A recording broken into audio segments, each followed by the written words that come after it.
Un libro en las manos. La próxima entrevista tiene que ver con este libro. Por cierto, que se presentaba el pasado viernes día 25 en la Biblioteca Villa Espesa. Hay una próxima fecha que ya les voy anunciando, que es el jueves 7 de junio en el Teatro Municipal de Vícar. Relatos para avanzar, busca tu llave interior. Dos autores, uno almeriense y otro cordobés. Agustín Galeano Fernández, bienvenido, buenas tardes. Este señor es de Aguilar de la Frontera, de Córdoba. Ahora cuando hable ya se darán ustedes cuenta que es cordobés, pero de pura cepa. De pura cepa. ¿Qué tal? ¿Cómo estamos, Agustín? Muy bien. Bien, hombre. Muy buenas tardes, muchas gracias. Vinculación con esta tierra, en fin, de hace ya tiempo, ¿no? Pues casi desde finales de 2003 estoy viniendo todas las semanas. Todas las semanas. Incluso me estaba comentando vecino de este plató, aquí en Retamar. Sí, tengo ahí, ¿no? Ahí a los 50 metros. Bueno, ¿le gusta Almería? ¿A gusto? Muchísimo, ¿sí? Muchísimo. Estoy enamorado de esta luminosidad y del clima que tiene Almería. Estupendo. Rubén Martínez Reche, buenas tardes. Buenas tardes. ¿Cómo estás, hombre? Estupendamente. Pueblo del Río, provincia de Almería. Así es. También un pueblo con su encanto, evidentemente. Con su ya encanto, efectivamente. Tenéis los dos un amplio currículum que he tenido que, yo digo, que no puedo leerlo todo porque nos llevará aquí un poco de tiempo. Pues bueno, de este señor, de Agustín, les puedo decir que es director territorial de la Fundación Escuela de Organización Industrial Ministerio de Industria. Es ingeniero técnico industrial, desarrolló su actividad en control de calidad para centrales nucleares, que ya esto ya de por sí tiene una entrevista, con centrales térmicas e industrias petroquímicas. Entre otras cosas, por ejemplo, es director técnico del título de experto en coaching de la Universidad de Almería, emprendedor convencido, vinculado siempre a la economía social, ha ejercido cargos de representación en diferentes asociaciones andaluzas de cooperativa y sociedades laborales. Por ejemplo, alguna cosita más. Mediador civil y mercantil titulado por la Asociación Española de Mediación, secretario general adjunto de la Cámara Europea de Mediación Ambiental. Mediación Internacional. Muchas cositas, mucha tarea. Que soy muy mayor y los años dan juego para eso. Bueno, esto me llama mucho la atención cuando lo leía esta mañana hablando. Esto de lo del control de calidad para las centrales nucleares y demás. Yo lo pongo mucho porque fue el origen que me llevó al coaching. Así, como ingeniero, yo al cabo de un par de años de ejercer ya tenía a mi cargo un montón de gente y claro, te das cuenta que dejas de ser ingeniero y te conviertes en gestor de personas y que no tienes idea de cómo se hace eso y tienes que volverte y reinventarte y convertirte en gestor y director y líder de ese grupo humano. Claro. Rubén Martínez, profesor de literatura del IES Alamilla de Almería, ¿correcto? Sigue siendo así, ¿verdad? Experto universitario en coaching y storytelling. Ahora vamos a explicar este concepto, lo va a explicar él mismo. Coach en el programa UAL Coaching de la Universidad de Almería, tesis doctoral sobre libros de viaje, ha trabajado como profesor en la Facultad de Ciencias del Trabajo de la Universidad de Sevilla y la Universitaria de Mayores de Osuna, Premio Literario Día de la Provincia, Diputación Provincial, miembro del Instituto de Estudios Almerienses, ha sido también asesor técnico de formación en centros de profesorado, etcétera, etcétera. Esto me llama la atención. En la actualidad, no sé si lo sigues haciendo, colaboras con la Fundación, no sé si lo pronuncio correctamente, Goran Koch Sagwen o algo parecido, ahora tú lo haces, Rubén, con un programa de radio en el que se emite en la República Dominicana. Así es. ¿Sí? ¿Cómo se llama? Que lo he dicho muy mal, la Fundación. Sí, colaboro con la Fundación sueca Goran Koch Schwane. Eso es. Eso es. Y efectivamente colaboro con ellos haciendo un programa de radio sobre literatura y se emite en la República Dominicana, concretamente en la provincia del Ceibo. Y bueno, la verdad que es muy gratificante porque entronca un poquito con la temática del libro y lo que hago en este programa es contar historias, contar relatos, un poco de nuestra tradición literaria, extraer algún tipo de conclusiones, algún tipo de reflexiones sobre esos relatos y vienen a confirmar que los relatos son algo atemporal, es decir, que los relatos van directos a las emociones, independientemente del sitio, independiente de la cultura, independientemente de la edad. Los relatos forman parte de nuestra tradición cultural y de alguna manera ayudan a conformar nuestra vida emocional. Una relectura del Conde de Lucanor es una obra del siglo XIV, 1300 y pico, escrita por el infante don Juan Manuel, desde el planteamiento del coaching y el storytelling. Esto es resumidamente lo que habéis hecho, ¿no? O sea que venís a decirnos que cosas que pasaban en el siglo XIV siguen siendo actuales, ¿sabe usted? Sí, y sobre todo para reivindicar la literatura española. Es decir, yo que llevo ya mucho tiempo en consultoría, pues un clásico, ¿no? Recomienda El arte de la guerra. Bueno, pero es que nosotros tenemos también una literatura clásica donde hay mucha sabiduría introducida ahí. Hay que reivindicar que la gente lea esos clásicos y extraiga esas enseñanzas que ya estaban puestas ahí hace ya mucho tiempo. Claro. Eran, podemos decir, cuentos medievales, de lo que trata más o menos el Conde de Lucanor, ¿no? Pero ¿cómo se liga la actualidad de hoy con aquello que se contaba hace unos cuantos siglos? Bueno, pues el libro se compone de 10 capítulos. Es un proceso de coaching con ciertas licencias, porque realmente cada capítulo debería ser un mini proceso de coaching, pero bueno, está ambientado así. Y entonces cuando la persona, que es el coachee, el pupilo, pues le pregunta a su coach que tiene una inquietud, el coach, en vez de responderle qué es lo que tiene que hacer, le responde con un cuento y intenta extraer digamos, lo que sería una fábula, ¿no? Pues sería la moraleja de ese cuento, y a partir de ahí empiezan a reflexionar y el coachee, el pupilo, directivo, empieza a darse cuenta de sus carencias. Claro. Mira, tengo por aquí que lo he buscado en internet, moralejas de los cuentos del Conde de Lucanor, ¿no? Sí. Algo que le fui a leer y que, claro, que se contaba, como digo, 1300 y pico, y que tiene que ver mucho con la vida de hoy. Por ejemplo, no penséis ni creáis que por un amigo hacen algo los hombres que les sea un peligro. Esto me da la impresión que nos suena, ¿no? Rubén. Por supuesto. Alguna cosita. El que esté bien sentado no se levante. Esto tiene mucho trasfondo. Quien te encuentra bellezas que no tienes siempre buscará quitarte algunos bienes. Esto también parece que nos suena un poco en la actualidad, ¿no? En fin, pero es curioso, ¿no? Relacionar cuentos medievales con la actualidad y de esta forma. El concepto de storytelling que quería preguntarte es de cara a la gente que está en casa. ¿Qué es este concepto? Claro. Decía Einstein que no entiende algo bien si no eres capaz de explicárselo a tu abuela. Entonces, qué bueno. Entonces yo intentaré hacerme eco de esta reflexión e intentaré explicarlo con palabras muy sencillas. El storytelling viene a ser aquella sensación que tenemos cuando estamos leyendo un libro, cuando estamos viendo una película, que todos la hemos tenido, y estás tan involucrado en la historia que no quieres que se acabe. Es decir, ha conectado con nosotros emocionalmente. Eso es el storytelling, ese momento mágico en el que la persona conecta con la historia, y el storytelling lo que hace es animar, es de alguna manera buscar la manera de aprovechar esa conexión emocional en algún sentido, bien sea pues para crear una identidad. También se utiliza mucho en el mundo de la publicidad para crear una marca, para también como una marca personal, para construir la identidad de, pues no sé, pues de un equipo, de una asociación, de un país. El storytelling es algo que viene de Estados Unidos, se ha utilizado mucho, por ejemplo, en marketing político. Y en definitiva, y volviendo a mi primera alusión, se trata de eso, se trata de utilizar ese componente emocional, esa fascinación que tenemos por las historias, pues precisamente para adornar el acto más importante del ser humano, que es la comunicación. Por ejemplo, una comunicación donde solamente se aporten frías cifras, fríos datos, no llega al corazón. Una comunicación donde se aporte un componente personal, emocional, llega mucho más, ¿no? Ahí está un poco la clave. Yo me gustaría puntualizar un par de cosas sobre esto. Viene de lo que sería el cuentacuentos. Es decir, en la prehistoria se contaban las historias que habían sucedido con anterioridad alrededor del fuego para que la gente recordara lo que era la historia de esa tribu. Y luego también el tema que más moderno sería, pues poner un ejemplo, es decir, todos a lo mejor somos capaces de contar, no sé, Alicia en el País de las Maravillas. Contamos la esencia del cuento, aunque luego cada uno de nosotros lo podamos contar con palabras diferentes. Esa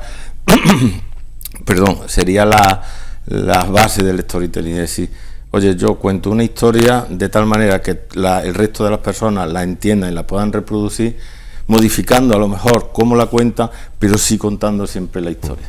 ¿Tenéis la sensación, o lo tenéis clarito, de que la transmisión oral tiene más calado, quizá por esto que me estáis contando, aquello que contaban generaciones a otras, a la luz de un fuego, de una fogata, de una candela y este tipo de cosas.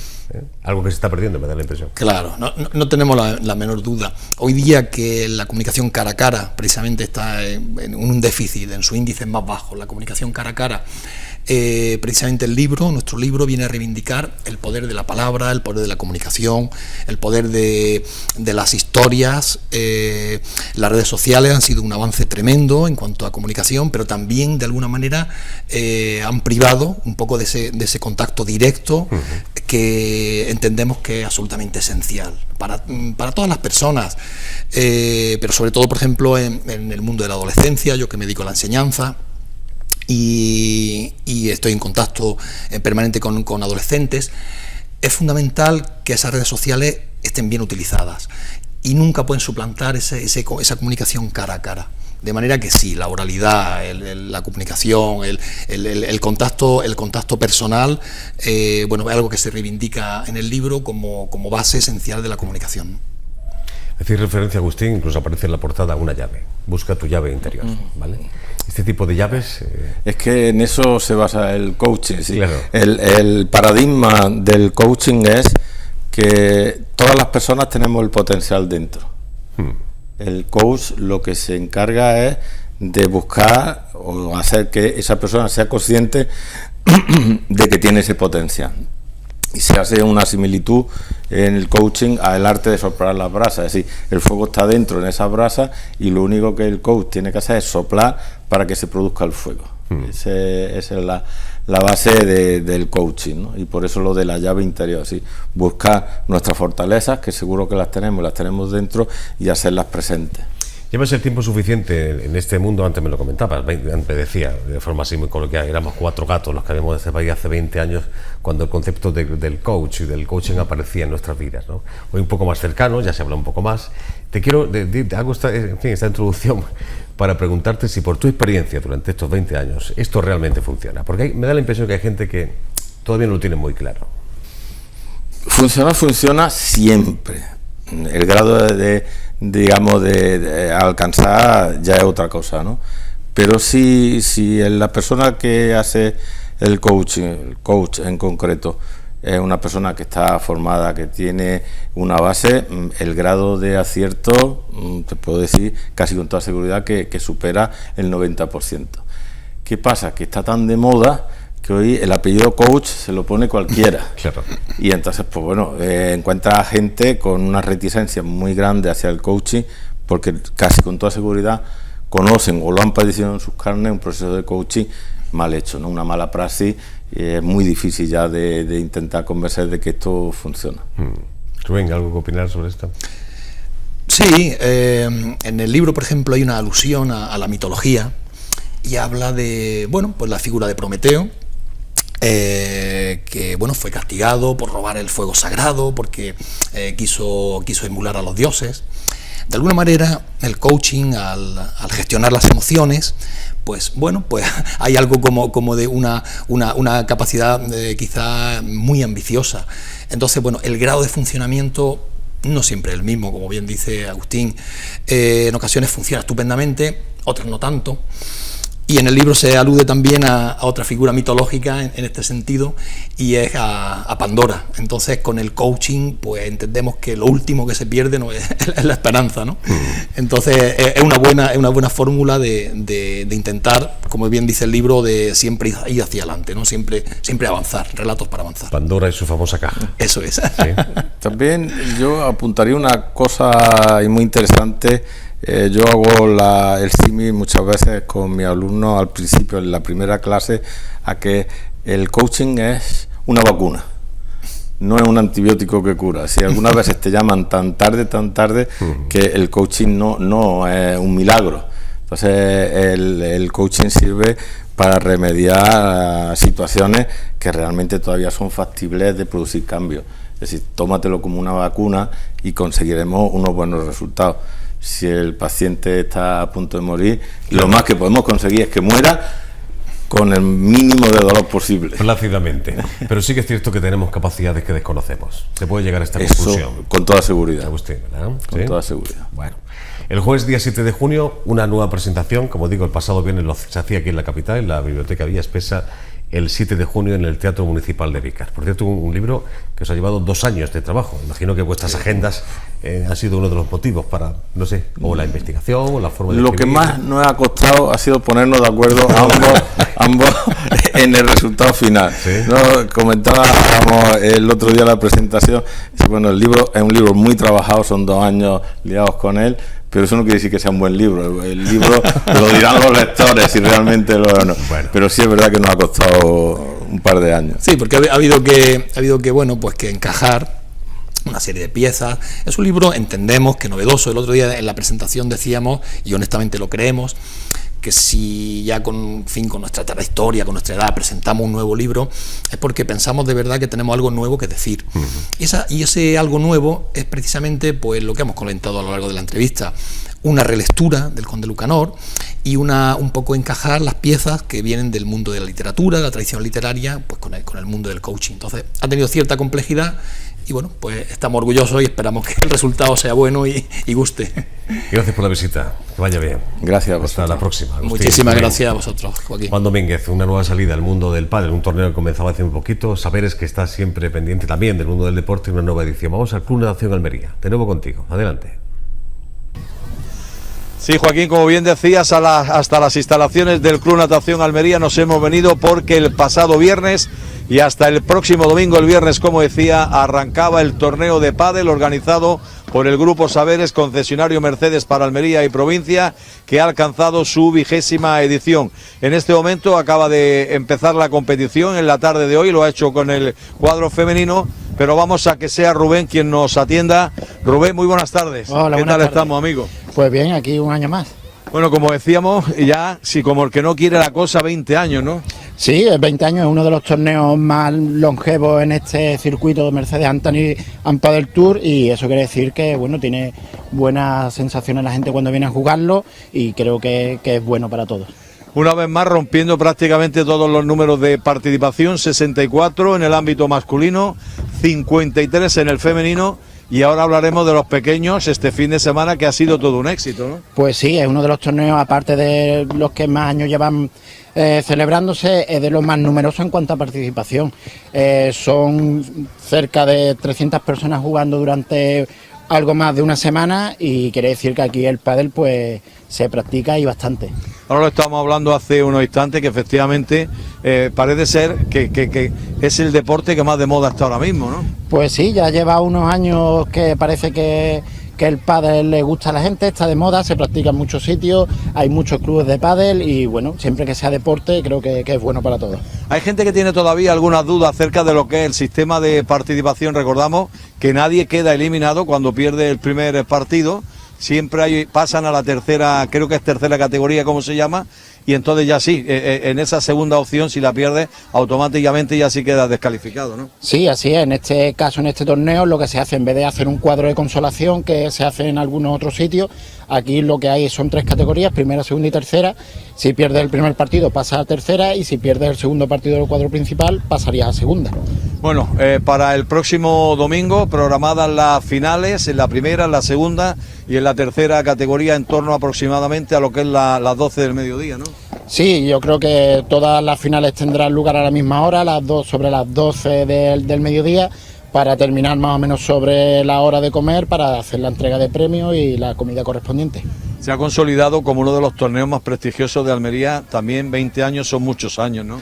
Bueno, hay que contar que este circuito es de los más importantes, si no el más importante a nivel nacional. A nivel nacional, y no hay ningún torneo, ningún circuito que lleve ya más de 20 años celebrándose, y más concretamente, como tú has dicho, aquí llevan 20 años haciéndose. Quiere decir que funciona bastante bien y esperemos que sean muchos años más.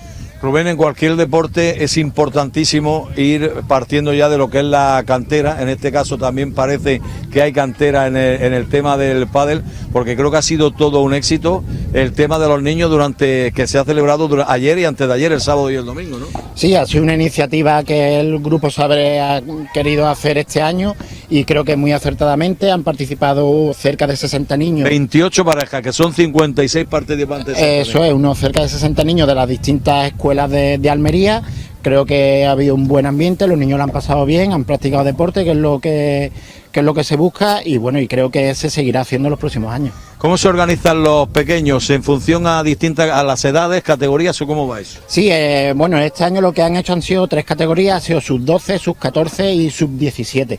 Y bueno, se han hecho 3 cuadros y durante el sábado y el domingo pues han estado... Sub-12, me entiendo, para los menores de 12 y así sucesivamente. De 12 a 14 y de 14 a 17. Ahí ya entiendo que tenemos campeones, ¿no? Porque se terminó ayer la competición. Sí, hay campeones en las 3 categorías, recogieron sus trofeos correspondientes, sus regalitos correspondientes, también tuvieron su welcome pack de bienvenida como los adultos, así que fue un torneo como el de los adultos, pero simplificado en un fin de semana. Terminamos el nivel de los mayores, ya sabemos que se apuntan las parejas prácticamente más cualificadas del pádel en Almería, ¿no? Bueno, este torneo lo que pretende y lo de que se trata es un torneo amateur, sobre todo, y es que la gente que practica el pádel de manera pues lúdica, pues se apunta a un torneo, tenga la oportunidad de jugarlo, vivir la experiencia de lo que es un torneo, y creo que pues como he dicho antes, tiene gran afluencia de público. Tiene la semana entretenida, ¿no? Sí, ya llevamos desde el viernes, estamos hasta el domingo. Hasta el domingo. Y bueno, así voy de una semana a otra, de torneo en torneo, pero bueno, es algo que me gusta y lo paso bien. Rubén, muchas gracias por los minutos que nos has dedicado, amigo. A vosotros. Que vaya bien. Pues Joaquín, aquí el amigo Rubén contándonos precisamente las peripecias de este torneo de pádel organizado por el Grupo Saberes, concesionario Mercedes-Benz. Recuerdo que el ámbito infantil se ha celebrado el fin de semana, sábado y domingo, y que el viernes se le daba el pistoletazo de salida a la competición para mayores, que verá su punto final el próximo domingo en Torno. Se vivirán las finales a las 12 del mediodía. Gracias, Rubén. Enseguida contigo, Juan, si es posible, si nos queda un poquito de tiempo. Última pausa, enseguida de vuelta. Hasta ahora mismo.